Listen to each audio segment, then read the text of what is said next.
बड़ी शांति से मेरा घर खड़ा था, जैसे कि कोई बहुत बड़ा तूफान गुजर चुका हो। बिल्कुल ही मौन और स्तब्ध। मैंने टैक्सी वाले को पेमेंट किया और अपने सामान लेकर बड़े से गेट से अंदर आने लगी। कोई हलचल नहीं, कोई शोरगुल नहीं। ऐसा लग रहा था कि घर में कोई है ही नहीं तो पिछले साल जब मैं आई थी तब मेरे गेट में घुसने से पहले ही दोनों भैया के बच्चे बुआ बुआ करते हुए मेरे आगे पीछे दौड़ने लगे थे। अरे भाई ठहरो तो, पहले नमिता को अंदर आने दो। बड़े भैया हंसते हुए जब चारों बच्चों की झिड़की लगाई थी तब चारों बच्चे अलग होकर मुझे बैठने का मौका दे दिया था। मैंने भी अपना पर्स खोलकर सबसे पहले उन्हें चॉकलेट थमा दिया, फिर उन्हें गिफ्ट निकाल कर दिए। दिन भर पूरे घर में बच्चों की आवाज़ गूंजती रहती थी, क्योंकि उस समय स्कूल भी बंद था। बच्चे दिन भर घर में रहते थे और उधम मचाया करते थे। हमारा वह बड़ा सा आंगन, जो हमारे भी बचपन का गवाह था, अब नई पीढ़ी का भी बहुत ही खुशनसीब आंगन था। कई बार उनके शोर शराबे से माँ परेशान हो जाती थी। किल्पों से उकरा कर उन्हें डांट भी देती थी। फिर उन्हें याद आता था तो वह हंस कर कहती, नमिता मैं सठिया गई हूँ, बच्चों की आवाज़ मुझे चुभती है। मैं अपना सूटकेस खिसकाती हुई ड्राइंग रूम तक आ चुकी थी। दरवाज़ा मेरे स्वागत में खुला हुआ ही था, मगर अंदर भी कोई नहीं था। माँ आप कहाँ हैं? मैं आवाज़ देकर अपनी उपस्थिति दर्ज कराई। कहीं से कोई आवाज़ नहीं आई। अंदर घुसकर जैसे ही मैंने आंगन को देखा, मेरा दिल टूट गया। अब वहाँ एक ऊंची दीवार खड़ी हो चुकी थी, मतलब उस ओर बड़े भैया का हिस्सा था। बीच में बंटवारा हो चुका था। अपने कमरे के पीछे वाले बालकनी में माँ अकेले बैठी थी। उन्हें मेरी आहट भी सुनाई नहीं पड़ी। जैसे ही मैं वहाँ पहुँची, उनकी नज़र मुझसे टकराई तो उन्होंने बड़ी ही उदासी भरे आवाज में कहा, नमिता आ गई बेटा, जाओ बैठो, पानी पी लो। अभी सुधा आती होगी तब तुम्हारे लिए चाय बनाती हूँ। मेरा दिल बुझ गया। मतलब अब माँ को मेरे लिए चाय बनाने के लिए भाभी से इजाज़त लेनी होगी। माँ भी जिम्मेदारी का बोझ तो नहीं बन गई है। कई बातें मेरे दिमाग में घूमने लगी। मुझे चुप देखकर माँ ने फिर से कहा, कहाँ खोई है तू? नमिता, नहीं माँ, मैं पहले फ्रेश हो जाऊंगी, उसके बाद ही कुछ खाऊंगी। आप आराम से बैठिए, मैं नहा लेती हूँ। ठीक है बेटा, यही मेरे बाथरूम में तू नहा ले और अपना बैग भी यहीं रख ले। क्यों माँ? फिर मुझे याद आया मेरा कमरा जो शादी से पहले मेरा होता था, वह बड़े भैया के हिस्से में चला गया।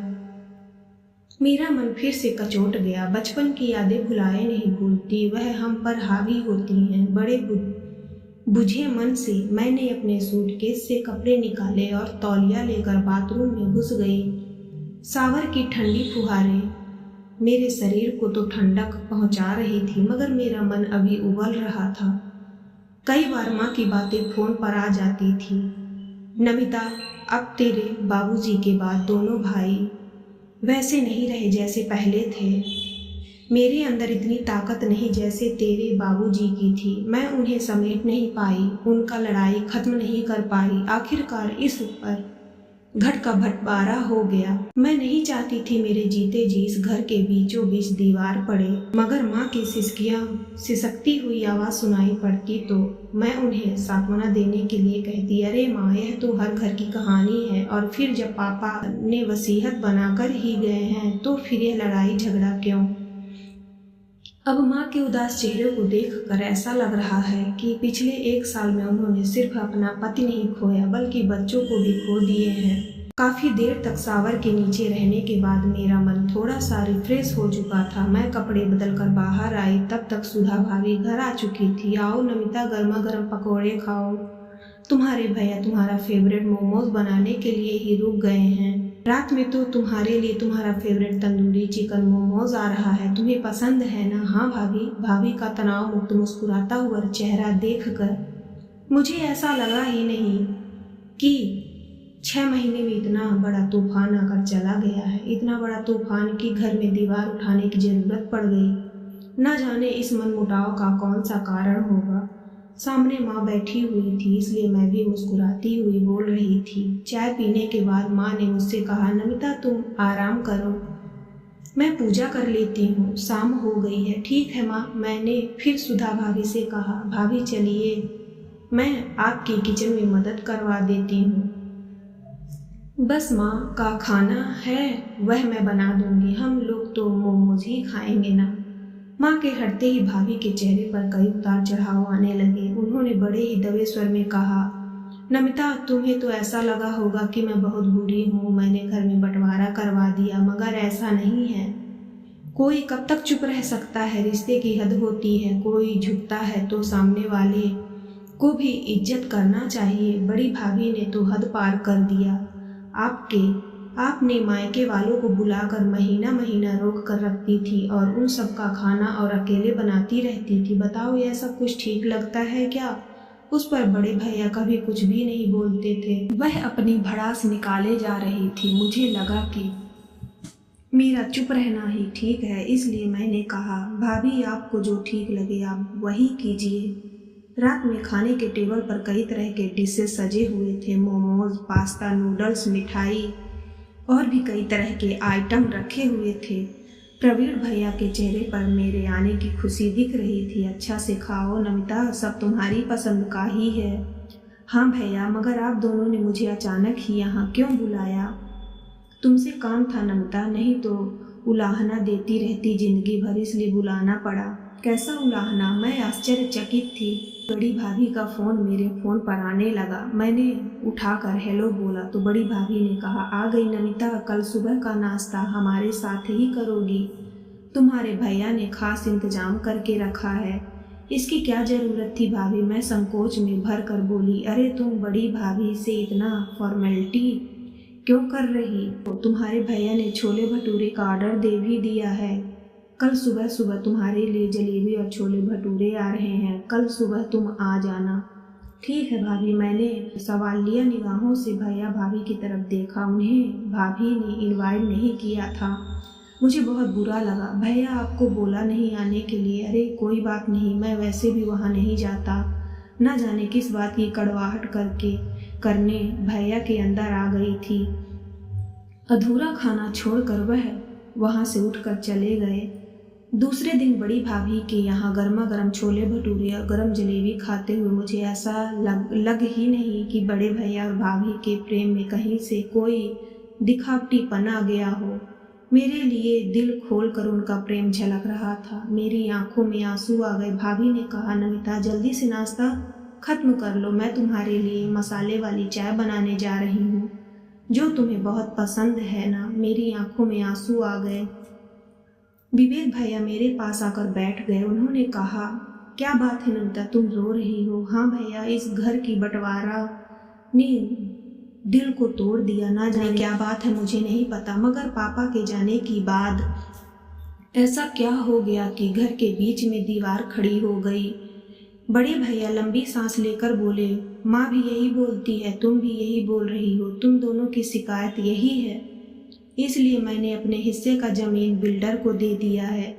अब मैं यहाँ से जा रहा हूँ। मैंने अपने लिए एक फ्लैट ले लिया है, मगर कहाँ? मैं आश्चर्य से भर उठी। यही गोविंद नगर में सूर्या अपार्टमेंट में।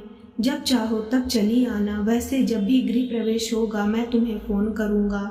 मेरे पास कई प्रश्न थे मगर मैं चुप रहकर नीचे आ गई।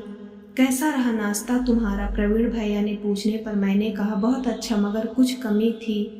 क्या? बड़े भैया अपना घर बेचकर सूर्या अपार्टमेंट में अपना फ्लैट ले रहे हैं? नहीं, मुझे नहीं पता था। प्रवीण भैया ने कहा, मैं भी तुम्हें यही बताना चाह रहा था कि मैं यहाँ ज़मीन बेचकर दूसरा फ्लैट लेने वाला हूँ। इस घर में ना धूप आती है ना हवा, कुछ भी नहीं आता। अच्छा है कि फ्लैट लेकर उसमें रहे ताकि धूप हवा सब आए। अब तुम ही देखो कितना घुटन भरा आंगन हो गया है। मैं मन ही मन बोली, भैया यह घुटन आपके और बड़े भैया के दिमाग के फितूर के कारण हुई है, नहीं तो इस आंगन में ही हमारा बचपन बीता था। कितने चिड़ियों ने यहाँ अपने घोंसले बनाए थे, कितनी बार गेंदा और गुलमेहदा हमने उगाया था।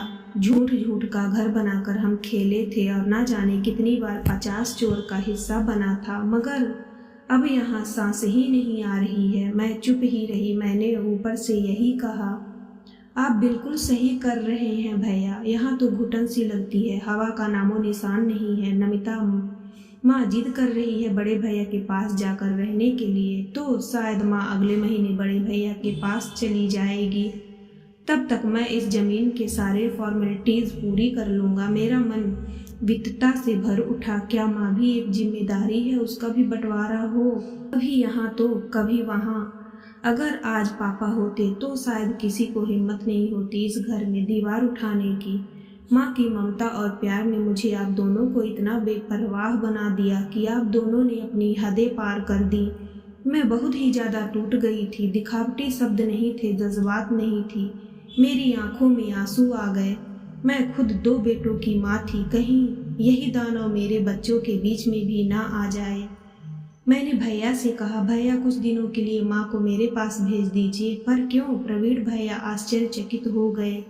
मेरा मन नहीं लगता भैया, दोनों बच्चे हॉस्टल में हैं, मन दूर पर ही रहते हैं, मैं ज़्यादातर अकेली रहती हूँ, तो मेरे पास बोलने बतियाने वाला कोई तो रहेगा। हाँ ठीक है, कुछ दिनों के लिए तुम माँ को ले जाओ। ठीक है भैया, मैं ले जाती हूँ। मैं माँ को साथ लेकर गाड़ी में बैठ गई। माँ के उदास चेहरे पर कोई खुशी तो नहीं थी, मगर कुछ दिन बेटी के साथ रहने की एक संतुष्टि थी। कम से कम उनके मन को टटोल कर उनके भड़ास को निकाल दूँ। बेटी हूँ तो अपना फर्ज पूरा कर दूँ। एक और बंटवारा मैंने कर लिया था, माँ की खुशियों का बंटवारा। गाड़ी आगे बढ़ चुकी थी। दोनों भाइयों की लाडली बहन फिर आने का वादा कर